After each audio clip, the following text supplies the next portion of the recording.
Wait, hold on. What? Running your organization well, and that's something that every team just lacks now. And that's the reason why the NBA is in the position it's in. It's not because Kevin Durant decided to go to Golden State. It's simply due to poor management, poor drafting, poor coaching, and then everybody is just so caught up in the microwave generation of, oh, I can't get fired. I can't get fired, so I gotta get him. I gotta get him. I gotta get him. I gotta get. Okay. We gotta put it together. What are we gonna do? We got Paul George. We got Russell Westbrook. Melo don't even make sense. Well, I guess it's over with.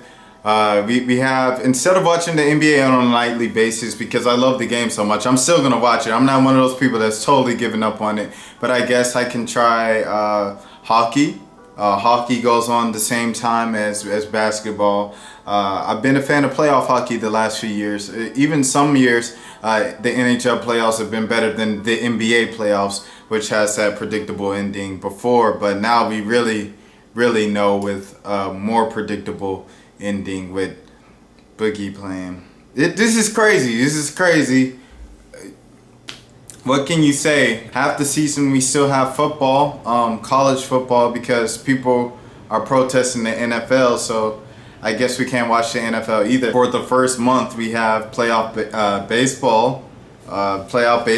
You know, baseball's pretty kind of unpredictable. It seemed like the Yankees tried to build their own Moneyball super team, but you know how Moneyball is. It's still a risk at the end of the day, so that left the door wide open for other teams. Could try golf. Golf goes year round. Tiger Woods, he's playing better.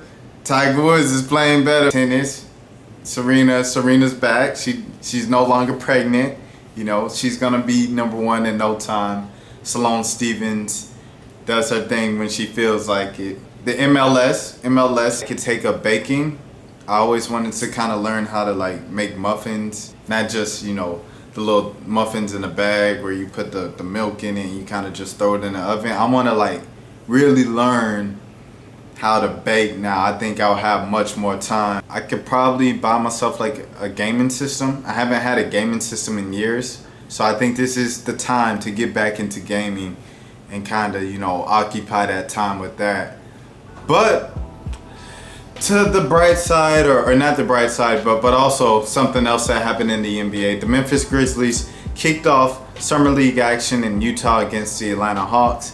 Trae Young, all eyes were on him as he came out. He looked a lot like he did towards the end of the year in Oklahoma, coming right back where he picked off, taking poor shots. Just his shot just wasn't there.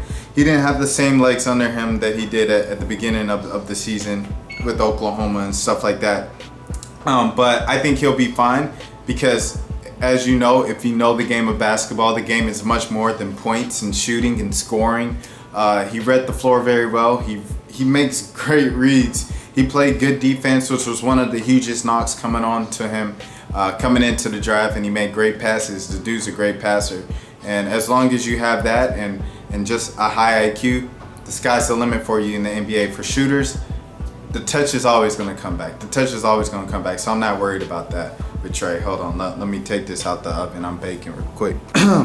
But yeah, like I was saying, Trae, I'm not really worried about Trae. The coaches aren't worried about him. It's just one summer league game. I know people say that all the time, but if you look at it, summer league really does determine how the kind of trajectory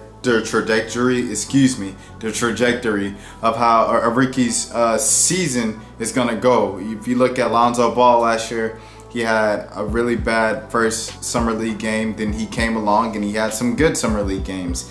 And then he came in the preseason and he had some bad preseason games. Then he had a good preseason game. Then he got hurt. He came into the regular season, kind of struggled at first and then found his way.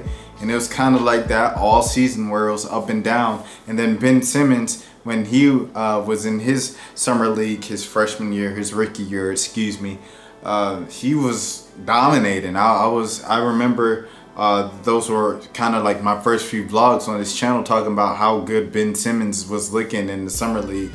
He got hurt, came back a year later and he looked exactly the same when he came back to the NBA floor, which is just astounding to think about. That's why he is the rookie of the year. I'm not going to wear a sweatshirt tomorrow, though. Amari Spellman looked really good tonight. Amari Spellman, the last pick of the first round this year for the Atlanta Hawks, the guy who's been compared to Draymond Green. He only had 11 points. He didn't shoot necessarily like just amazing from the field. I think he was like 6 of 13 from the field. John Collins had a great night, but you know, the second year guys in Summer League is kind of like, you know, they're just there to get some reps with the younger guys. But it's light work for them, because I remember DeAndre Brumbury absolutely dominated last year in the Summer League, and you know, came back to the league and he was kind of just like, you know, he had flashes, but you know, Summer League for second year guys. Tyler Dorsey, same thing with him for the Hawks. It's just, it's just, you know, it is what it is. It's whatever. But the rookies is really where you see stuff. And Jaren Jackson he looked like he's living up to the hype that people had on him coming into the draft. His potential and his ceiling, the D3 came into full effect tonight. He hit 8 threes falling down, hand in his face, people pushing him. He's still knocking down the three. He hit 12 points in a row, I believe, at some point in the second half. It's crazy to see Jaren Jackson kind of like really get it going like that. Obviously, that's not going to happen every night where the three ball goes down 8 threes. He's not, you know, Stephen Curry, but he's a great shooter. I think Draymond had a game 7 against when they blew the 3-1 lead. I think Draymond hit like 7 threes, or he had something crazy like that, and no one really remembers because they lost the series. But maybe that's something that Jaren Jackson can do. I know I just compared Amari Spellman to Draymond, but you know, Jaren Jackson, you know, he looks like he could really live up to that D3 potential and stuff like that for Memphis. So that'll be exciting just to see the rookie class live up to the rookie class's expectations. Hawks right back at it tomorrow night. Trae is probably going to have a much better game, just because you have to think, after you have a game like this, and he's such a high profile player, it's his first game and he struggled. People are going to be talking about it all night. It's going to be all on social media for the next 24. And, you know, when that happens to you, as a guy who's proven himself and has come back from haters and doubters, people calling you overrated ever since high school as a highly touted recruit and stuff in Oklahoma, you just got to think, you know, the kid's going to come back. He's going to come back, and it might be sooner rather than later. Hopefully, you know, he does, you know, we're rooting for him, but he definitely didn't have the absolute worst game. It was just kind of, you know, his shooting, his shot selection, just throwing up the ball because I guess he felt like there's no better option. I think, you know, he's trigger happy, and that's something that, you know, people really criticize Stephen Curry coming into the 2009 draft. He's a trigger happy player, but Steph was playing with nobody too. He's playing at Davidson, so that's where that kind of comparison goes. You can't compare them all the way just because Steph is a little bigger and they're kind of, you know, in a way kind of different players in their own right. But I think a lot of the comparison comes from, this is what they did in college and this was their criticisms, coming into the league. So yeah, I mean, I think Jaren Jackson, he's gonna have to prove it to me. Like we already knew that he was the safest pick of the draft. He was gonna turn out to at least be a solid NBA role player, consistent starter in the league. Whether he was gonna be a star or not, I was up in the air. That was up for grabs.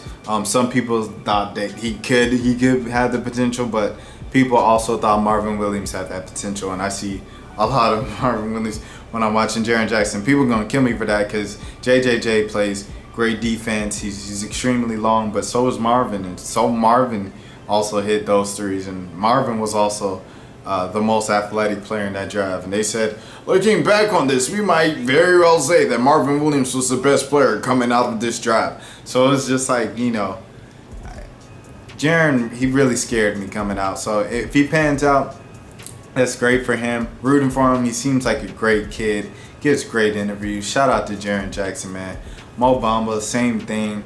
But I mean, Mo's actually kind of shown us some stuff. He's just got to show us what he can do when he's not in an empty gym now. Because, you know, in college at Texas, it seemed like his offensive range was pretty limited. And then, you know, he gets in an empty gym ever since the end of the season. I think they lost to Nevada and Nashville in the tournament. And he just goes off. And he's going off. And people said the same thing about Joel Embiid. Where he's going against 5-foot white dudes. I mean, what do you expect? And Embiid, you saw what he did next season. So, I mean, we'll see. We'll see what comes up about this draft class. Marvin Bagley's playing as I'm recording this, so we don't know what we're gonna see from everybody. But that's just the first game and the initial reaction of the NBA being over. Make sure. Also, now let me bring this up since I already got the camera rolling and everything like that. ESPNW came out with this tweet that you see all the time with the NBA and NFL players. If you can pick 5 players with $15, who would you pick? And then the biggest jokes was like, I'll take the $15 and take that towards buying utensils for the kitchen. And then the other ones was like, man, let me just keep the $15.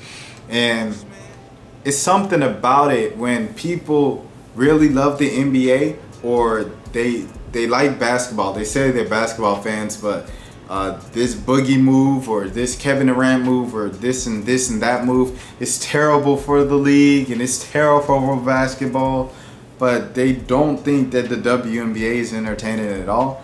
I like the WNBA just because I like ball. I could watch 9-year-olds and 10-year-olds play ball at the local community center around the corner from this complex. I could watch anybody. I could watch a celebrity basketball game. I could watch the Big Three for a few minutes. You know what I'm saying? I could watch anything that involves basketball simply because I love the game.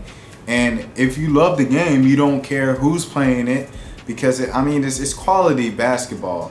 Of course, there's the occasional air ball, the occasional missed layup, which can get frustrating to watch. But overall, the handles are tighter than the NBA's in a lot of cases because they have a smaller ball. The shooting, when they get hot, they get hot. I mean, Diana Taurasi, I've seen her get hot. Sue Bird, seen her get hot. Aja Wilson is a great story. Asia Wilson, that's a great story. Just coming in as the top player, hands down, in college women's basketball. For the last 2 years, leading South Carolina to a championship her junior season, and then coming into the WNBA and continuing her dominance like there was no transition at all. 22 and 10, 20 and 10, 20 and 14. I mean, she's putting up ridiculous numbers right now as a rookie. She's still treating it like she's playing in the SEC. So, I mean, you're missing out on some great storylines and some great basketball. If you just want to tell jokes about women being in the kitchen or whatever, you know, anti-woman statements you have, can keep that. You know, I mean, it is the week of 4th of July. That is kind of, you know, some Americans' traditions. But, I mean, you know, just do what you do, man. I'm going to watch the WNBA and I'm going to watch Big Three occasionally when it's on TV. I'm going to watch high school basketball and college basketball, middle schoolers, AAU basketball, AAU circuit for a couple minutes just because I love watching the game and I love the game. And if you don't love the game, that's cool, but ball is life. And if you say ball is life, keep that same energy on both sides. Thanks for sticking to the end. Make sure you like, comment, subscribe. I appreciate all of you and all of the support. Until next time.